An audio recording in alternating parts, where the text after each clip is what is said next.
Hello friends, welcome to cooking dream channel. இன்றைக்கி ஒரு சூப்பரான ஓரியோ கேக்கு தாங்க செய்ய போகிறோம். வாங்க எப்படி செய்யுதுன்னு பார்த்துருவோம். நான் வந்துட்டு 2 ஓரியோ பிஸ்கட் எடுத்திருக்கேங்க. நீங்கள் வந்துட்டு அதிகமாக செய்கிறீங்க அப்படின்னா இன்னும் 2-3 பாக்கெட் கூட எடுத்துக்கோங்க. இப்போ இந்த பிஸ்கட் எல்லாத்தையும் தனியாக எடுத்து வச்சுக்கலாங்க.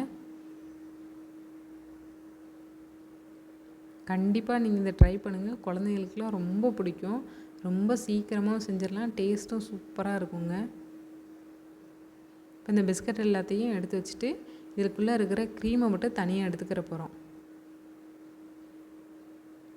குழந்தைங்களாம் இருக்கிறாங்க அப்படின்னா இந்த டைமில் மட்டும் உள்ளே விட்டுறாதீங்க கிச்சனுக்குள்ளே. நீங்கள் தனியாக பிஸ்கட்டுக்குள்ளே எடுக்கிறத கூட பின்னாடி இருந்துக்கிட்டு க்ரீமு எல்லாத்தையும் எடுத்து எடுத்து சாப்பிட ஆரம்பிச்சிருவாங்க. அதனால் நம்மளுக்கு வந்து க்ரீமும் வேணும்.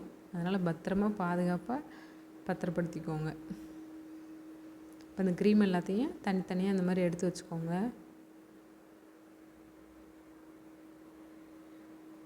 ஸ்கூல் போகிற குழந்தைங்களுக்குலாம் வந்துட்டு ஏதாவது டிஃப்ரெண்ட்டாக ஸ்நாக்ஸ் கேட்குறாங்க, உடனே சீக்கிரமாக செய்யணும் அப்படின்னா காலையில் சீக்கிரமாக இந்த ஸ்நாக்ஸ் செஞ்சு கொடுங்க.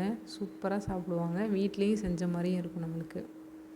இந்த பிஸ்கட் எல்லாத்தையும் தனியாக எடுத்துகிட்டு இதை வந்துட்டு மிக்ஸி ஜாரில் போட்டு நல்லா நைஸாக ஃபைன் பவுடராக அரைச்சிக்கிற போகிறோங்க. மிக்ஸி வந்துட்டு ஈரம் இல்லாமல் பார்த்துக்கோங்க. இதை வந்து நல்லா நைஸாக மட்டும் அரைச்சிக்கோங்க. கை விட்டு பாருங்கள், 1-2 இருந்துச்சுனாலும் நல்லா நைஸாக மட்டும் அரைச்சி எடுத்துக்கோங்க. இப்போ இது எல்லாத்தையும் தனியாக ஒரு பவுலுக்கு மாற்றிக்கிடலாம். இது வந்து ஜலிக்கணும் அப்படின்லாம் அவசியம் இல்லைங்க. சேர்த்துட்டு இதில் வந்து ஒரு 1/4 ஸ்பூன் மட்டும் பேக்கிங் சோடா சேர்த்துக்கோங்க. சேர்த்துட்டு இது எல்லாத்தையும் நல்லா மிக்ஸ் பண்ணி விட்ருங்க. கட்டிகள் மட்டும் இல்லாமல் பார்த்துக்கோங்க. பிஸ்கட் வந்துட்டு அங்கனங்கன வந்துட்டு நல்லா மிக்ஸ் ஆகாமல் இருந்துச்சு, வந்துட்டு நல்லா மிக்சியில் அரையாமல் இருந்துச்சு அப்படின்னா நல்லா வந்துட்டு அரைச்சி மட்டும் எடுத்துக்கோங்க.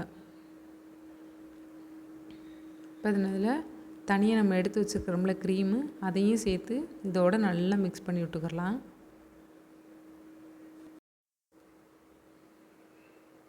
மிக்ஸ் பண்ணிவிட்டு இதில் வந்துட்டு நம்ம இப்போ வந்து பால் சேர்த்து தாங்க மிக்ஸ் பண்ண போகிறோம். அதனால் வந்துட்டு ஃபஸ்ட்டே வந்துட்டு க்ரீம் ரொம்ப கரையணும் அவசியம் இல்லை. பால் ஊற்றி நல்லா மிக்ஸ் பண்ணும்போது நல்லா கரைஞ்சிரும். நான் வந்து 1/4 லிட்டர் பால் எடுத்திருக்கேங்க. காய்ச்சணுன்னு அவசியம் இல்லை, டேரெக்டாகவே சேர்த்துக்கோங்க. இதுக்கு வந்துட்டு 1/4 லிட்டருக்கும் கம்மியாக தாங்க வந்துச்சு. நீங்கள் அதிகமாக செய்கிறீங்க அப்படின்னா அதுக்கு தகுந்தாப்பில் சேர்த்துக்கோங்க. இதுக்கு வந்து அளவு இல்லை. நான் வந்துட்டு கொஞ்சம் கொஞ்சமாக ஊற்றி மட்டும் மிக்ஸ் பண்ணேன். விஸ்கு எதுவுமே தேவையில்லை. நார்மலாக நம்ம வீட்டில் இருக்கிற ஸ்பூனே போதும். கொஞ்சம் கொஞ்சமாக மட்டும் ஊற்றி வந்து நல்லா மிக்ஸ் பண்ணுங்கள். ஒரு ஸ்பூன் அளவு மட்டும் மிக்ஸ் பண்ணுங்கள். இதோட டெக்ஸ்சர் வந்துட்டு இந்த மாதிரி நல்லா ஸ்மூத்தாக இருக்கணுங்க. நம்ம இப்படி எடுத்து ஊற்றினோம் அப்படின்னா இந்த மாதிரி இருக்கணும். கொஞ்சம் கூட கட்டி இருக்கக்கூடாது. அது மாதிரி பார்த்துக்கோங்க. 1/4 லிட்டர் பாலில் பாதி தாங்க வந்துச்சு பால். நல்லா திக்காக இருக்கணும் பால். அதனால தான் காய்ச்சலை.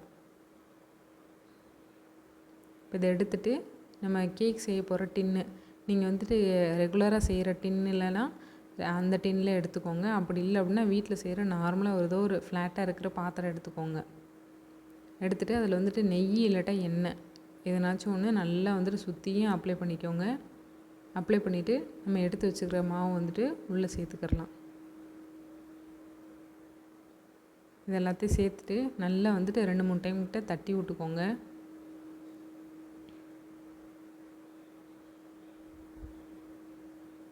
தட்டிட்டு இது வந்து ஒரு மூடி போட்டு மூடி வச்சுட்டு இப்போ வந்துட்டு நம்ம வந்துட்டு கேக் செய்கிறத ப்ராசஸ் ஸ்டார்ட் பண்ணலாங்க. இதுக்கு வந்துட்டு குக்கரு எதுவுமே தேவையில்லை. நார்மலாக நம்ம வீட்டில் இருக்கிற ஒரு வடைச்சட்டி பாத்திரம் மட்டும் போதும். அது வந்து கொஞ்சம் ஃப்ளாட்டாக இருக்கிற மாதிரி பாத்திரமாக எடுத்துக்கோங்க. உள்ளே வந்து ஒரு ஸ்டாண்டு வச்சுட்டு உப்பு மண் எதுவும் போட தேவையில்லை. உள்ளே மட்டும் அந்த கேக் தனியாக இருக்கிறது மட்டும் ஒரு சின்ன மூடி போட்டு மூடிட்டு மேலே வந்துட்டு ஃபுல்லாக ஒரு மூடி போட்டு மூடி வச்சுருங்க. அடுப்பு வந்து இந்த மாதிரி நல்லா சிம்லேயும் வச்சு 1/2 மணி நேரம் வச்சிங்க அப்படின்னா சூப்பராக கேக் ரெடி ஆயிரும். மேலே வந்துட்டு கேப் இருக்குது அப்படின்னா நல்லா வெயிட்டான ஒரு இடிக்கல் இல்லாட்டா ஒரு பாத்திரத்தில் தண்ணி ஊற்றி நல்லா வெயிட்டாக மட்டும் வச்சுக்கோங்க. சுற்றியும் கேப் மட்டும் இல்லாமல். இப்போ ஓப்பன் பண்ணி பார்த்தீங்க அப்படின்னா சூப்பராக வெந்திருக்கும். கரெக்டாக 1/2 மணி நேரங்க. 1/2 மணி நேரம். அப்படி இல்லை அப்படின்னா கூட ஒரு 10 நிமிஷம் கூட வச்சுக்கோங்க. இப்போ ஒரு கத்தி இல்லை ஸ்பூனு ஏதோ ஒன்று விட்டு பார்த்தீங்க அப்படின்னா இந்த மாதிரி கொஞ்சம் கூட ஒட்டாமல் வரும்.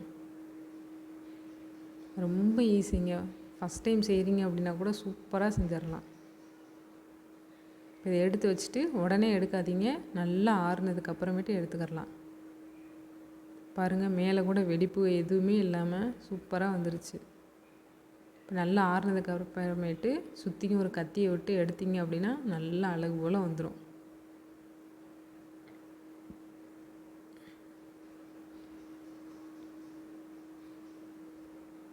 எடுத்துகிட்டு அப்படியே கவுத்தி போட்டு 2 தட்டு எடுத்தீங்க அப்படின்னா அழகாக விழுந்துருங்க.